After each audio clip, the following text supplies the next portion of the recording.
Hello everyone, welcome to Inconvenient Truth. I'm your host, Jennifer Zeng. In our last episode, we discussed Xi Jinping's extreme concern for his personal safety, driven by his belief in ancient prophecies and the fear of dying in office due to a coup.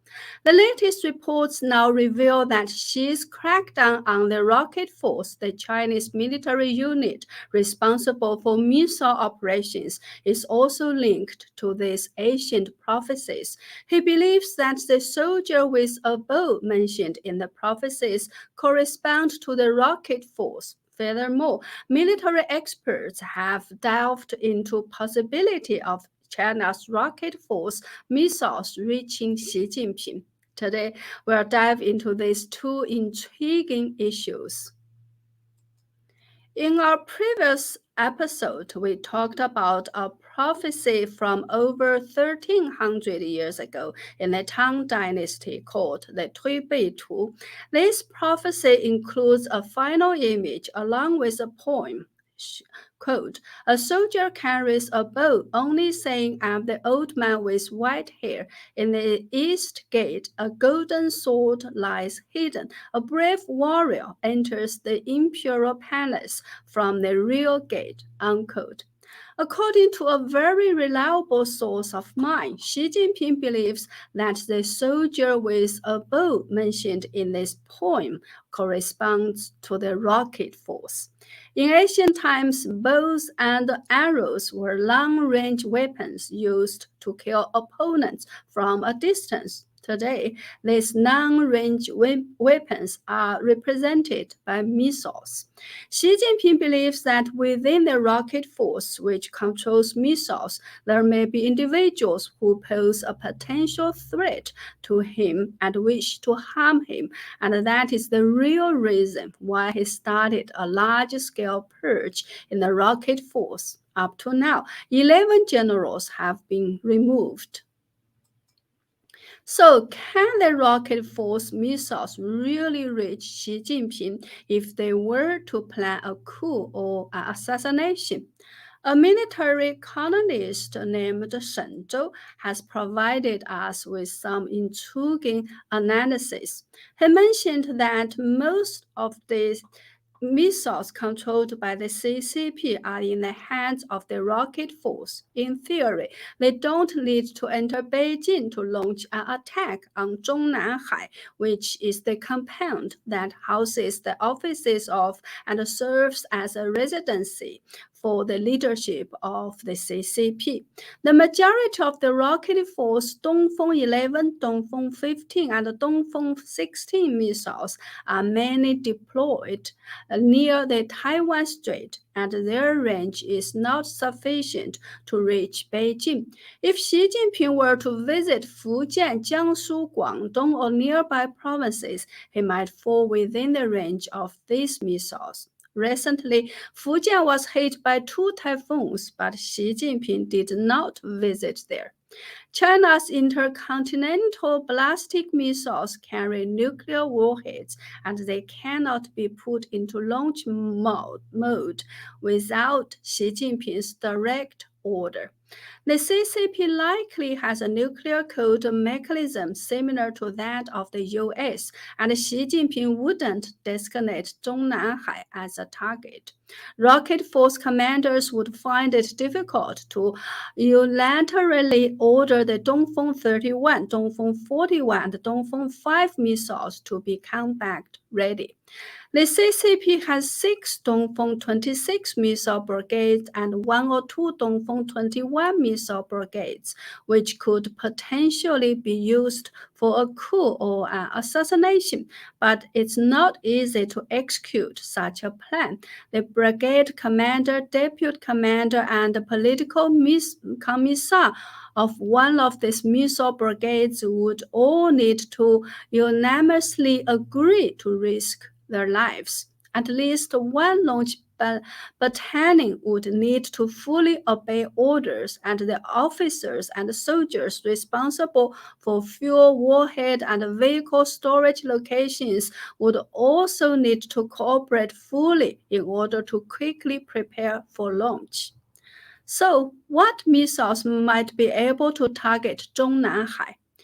In the Dongfeng 26 Missile Brigade, the ones relatively closer to Beijing are the 611 Brigade in Xinhe, Anhui Province, the 654 Brigade in Haicheng, Liaoning Province, and the 666 Brigade in Xinyang, Henan Province.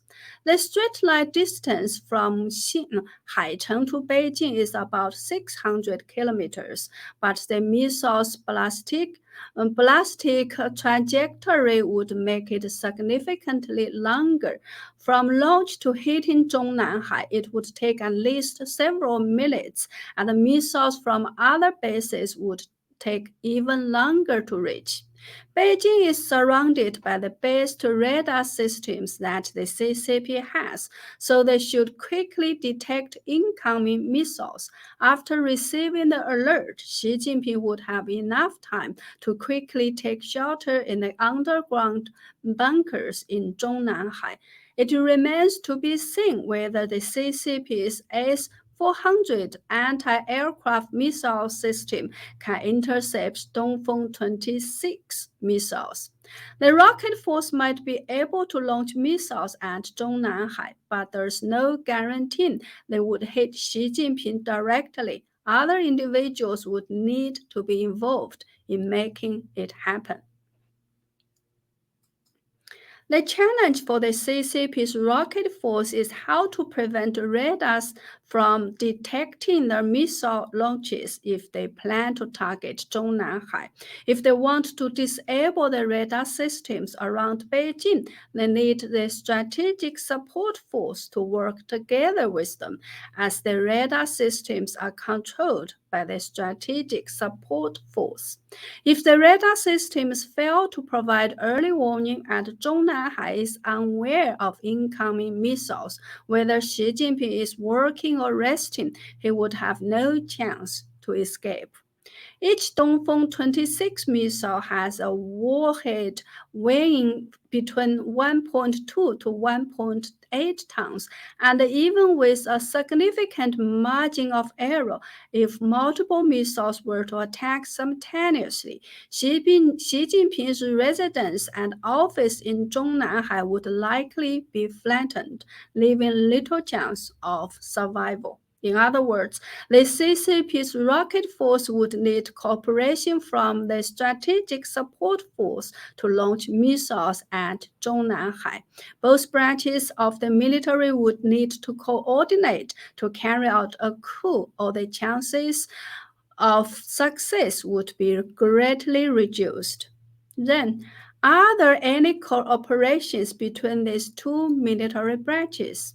Recently, in addition to the rumors of 11 rocket force generals being in trouble, the commander of the strategic support force, Zhu Qiansheng, and the deputy commander, Shang Hong, have both been rumored to have been detained.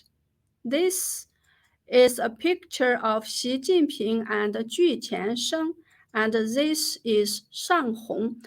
The Strategic Support Force's first commander, Gao Jin, came from the Rocket Force predecessor, the 2nd Artillery Corps, so there has long been a connection between the Rocket Force and the Strategic Support Force.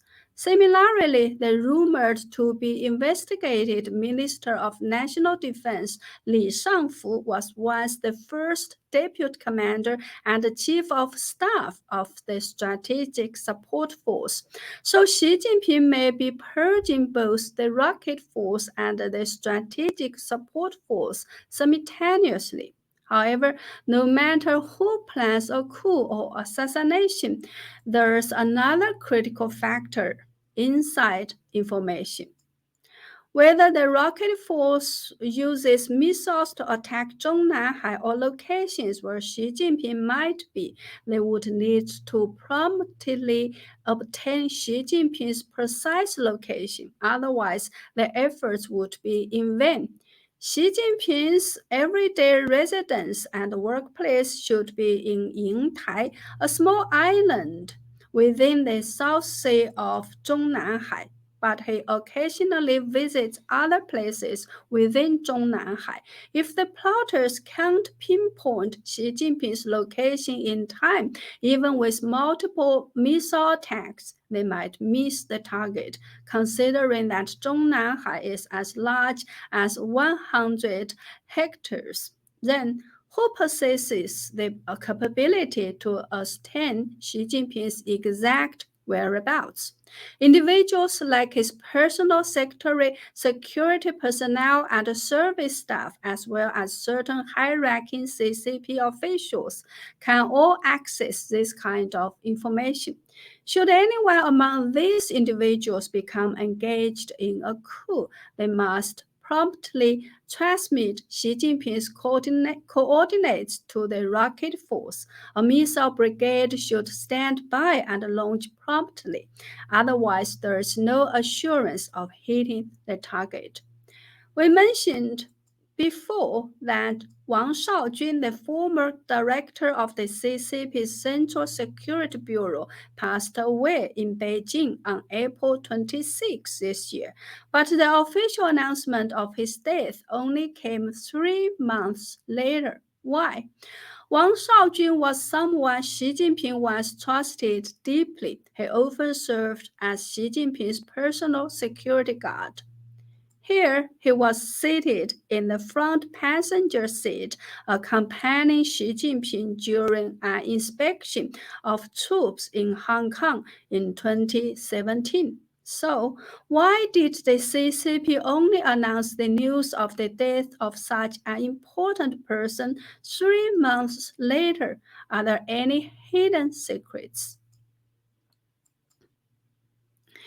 When Xi Jinping leaves Beijing to inspect various places, a few local officials, security personnel, and service staff may also know about Xi Jinping's whereabouts and temporary residences. However, Xi Jinping never announces his visits in advance. They are reported afterward. This is likely to prevent any assassination attempts. For example, on September 7th, Xi Jinping conducted an inspection at Harbin Engineering University.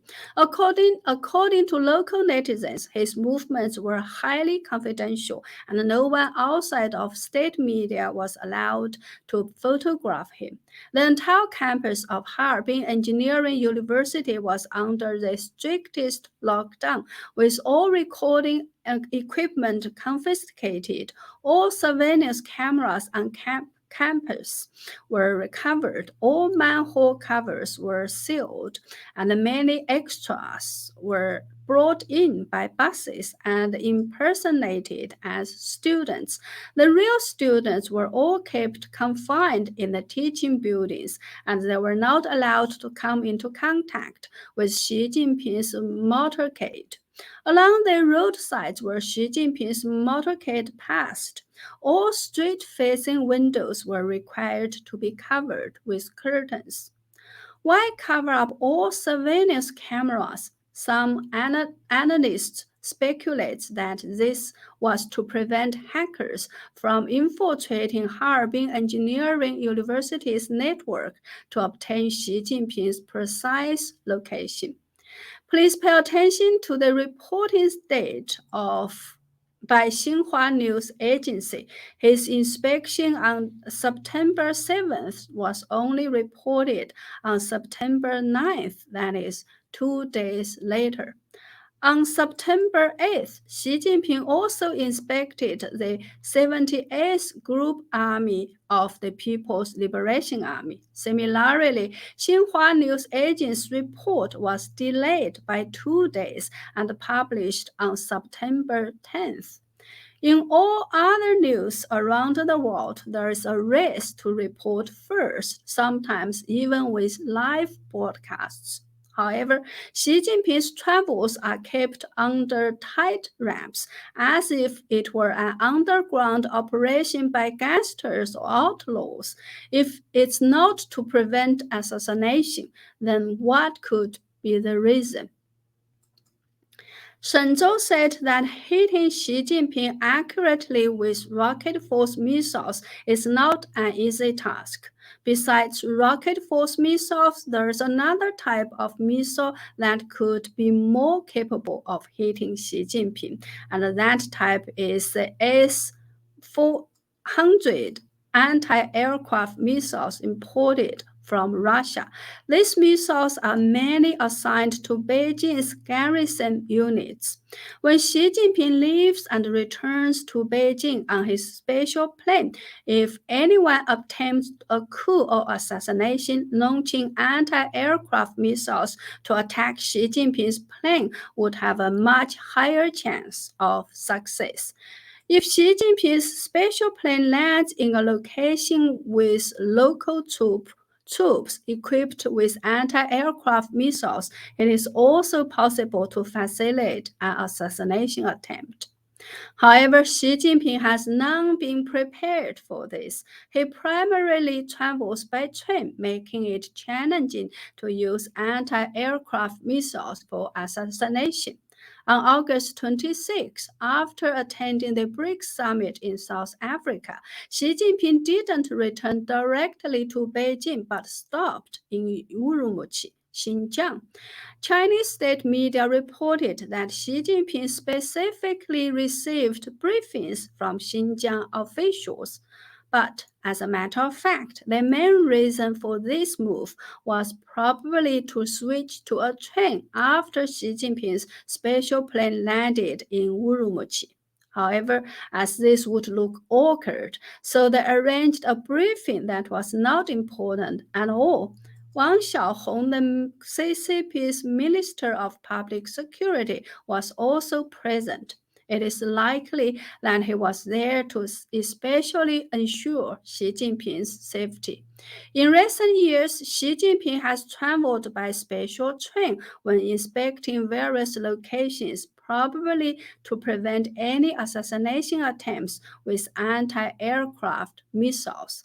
The plane crash in Russia that led to the death of Wagner's head Prigozhin would make Xi Jinping even more reluctant to travel by plane, regardless of whether Prigozhin's plane was shot down by anti-aircraft missiles.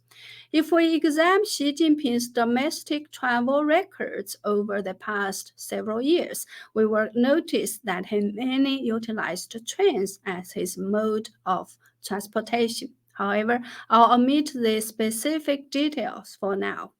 Xi Jinping didn't attend this year's G20 summit. If he went to India, he'd have to take a plane, which involves risks, especially when flying over most of China. The return journey, if he flew directly back to Beijing, would be equally risky. Therefore, Xi Jinping's decision to skip the G20 summit might have helped him avoid numerous complications. When Xi Jinping travels aboard by special plane, there are hardly any video reports or live broadcasts of his departure from or return to Beijing. It's not ruled out that he might be taking a train to enter or leave Beijing, travel by train to a location near the Chinese border, and then transfer to his airplane. Xi Jinping's special train's exterior looks similar to regular passenger trains, but the interior is spacious and luxury with thick bulletproof steel plates and likely nuclear protection.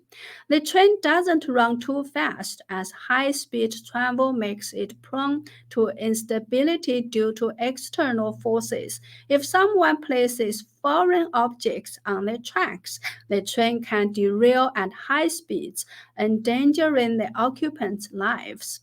Traveling by special train at a relatively low speed takes longer, but Xi Jinping doesn't have much of a choice. It's likely that his recent trip to Heilongjiang province was also by special train. This way, he can avoid the risk of someone in the military using anti-aircraft missiles against his plane. So, After arresting 11 rocket force generals, has Xi Jinping identified the soldier carrying a bow? From the current situation, it seems that he hasn't. The latest rumor is that Defense Minister Li Shangfu has been placed under an internal disciplinary process called 双规.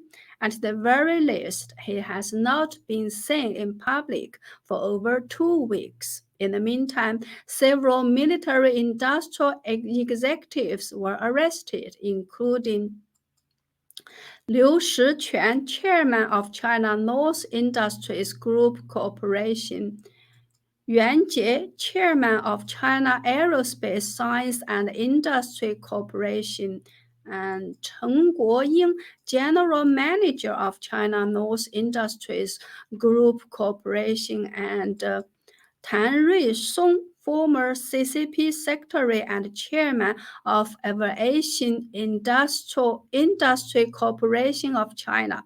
He was dismissed from his position in March this year.